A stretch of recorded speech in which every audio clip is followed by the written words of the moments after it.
बॉलीवुड के मद्दाहों के लिए खुशखबरी 18 साल के तवील इंतजार के बाद ब्लॉकबस्टर कॉमेडी फिल्म भागम भाग का सीक्वल भागम भाग 2 बनाने की तस्दीक हो गई। इस बार भी फिल्म में अक्षय कुमार, गोविंदा और पारिश रावल मरकजी किरदारों में नजर आएंगे।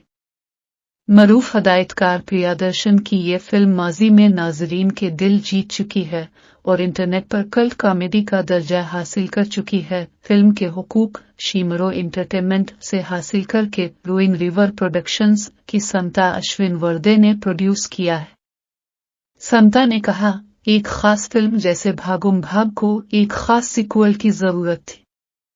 सही वक्त आने पर हमने इस पर काम शुरू किया। फिल्म की शूटिंग 2025 के वस्त में शुरू की जाएगी और प्रोड्यूसर्स का कहना है कि नया सीक्वल ज्यादा पागल, ज्यादा मिजाहिया और ज्यादा दिलचस्प होगा। शीमरो एंटरटेनमेंट के सीईओ हिरेन गाडा ने कहा, हम एक ऐसी फिल्म बनाने के लिए पुरजोश हैं जो अपने पेशों की मीरास को आगे बढ़ाएगी और नाजरीन को मजीद हंसी और तफरीह फराहम करेगी।